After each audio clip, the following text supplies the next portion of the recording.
This is the BBC News with Fiona MacDonald. President Biden says that he's told the Crown Prince Mohammed bin Salman that he holds him personally responsible for the murder of the journalist Jamal Khashoggi. Mr Biden was replying to questions at a news conference after his talks with the de facto ruler of Saudi Arabia in Jeddah. Mr Biden said the two men had talked about issues including making progress on extending the ceasefire in Yemen and opening Saudi airspace. Thanks to many months of quiet diplomacy by the staff, we've accomplished some significant business today. First, as you saw this morning, the Saudis will open their airspace to all civilian carriers. That is a big deal, Not only symbolically, but substantively, it's a big deal. It means Saudi airspace is now open to flights to and from Israel.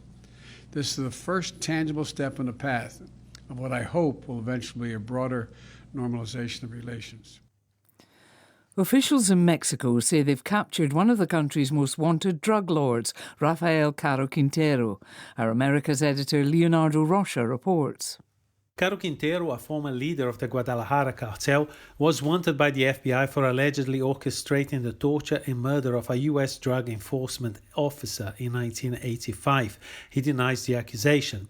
He served 28 years in prison in Mexico before being released by a judge as he appealed against his sentence.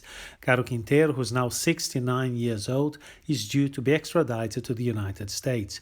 The FBI had offered a $20 million reward for information leading to his capture.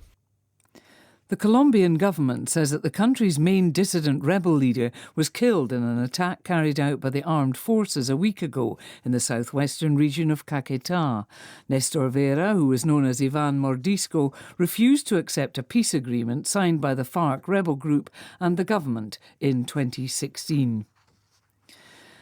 Fires are continuing to burn out of control across southern Europe. This report from Bethany Bell.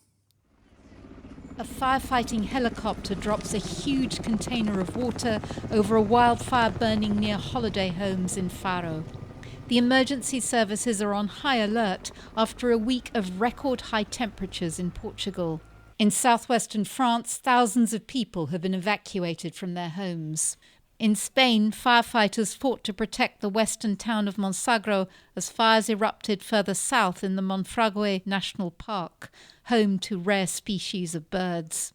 There are hopes that temperatures will slowly begin to fall in Spain and Portugal, but other countries such as Italy are bracing for new heat waves.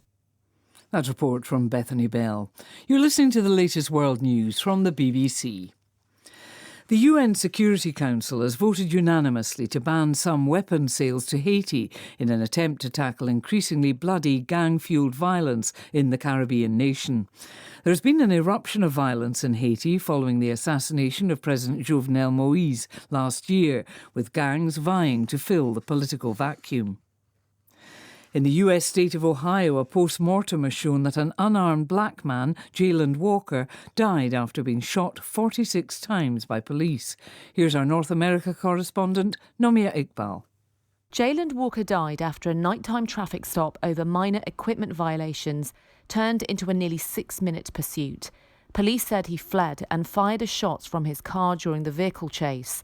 Their body camera footage then shows him jumping out of his car in a ski mask and running into a parking lot when police opened fire. He was unarmed. A gun was later recovered from his car. Medical examiners say Mr. Walker had no drugs or alcohol in his body and he had suffered devastating injuries to his heart, lungs and arteries.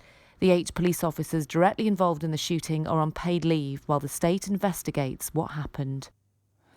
The authorities in Guinea say they're investigating the former Prime Minister Ibrahima Kasseri Fofana for allegedly embezzling over $40 million of aid intended to fight the COVID pandemic.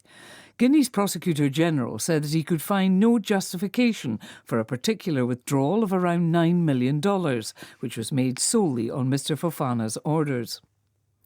Egypt says it's temporarily suspending the involvement of its contingent in a peacekeeping mission to Mali, citing increased attacks on its troops. At least 7 Egyptian soldiers have died in recent months. The decision's a further setback to international efforts to provide security in Mali, where Islamist militants have been carrying out attacks. BBC News.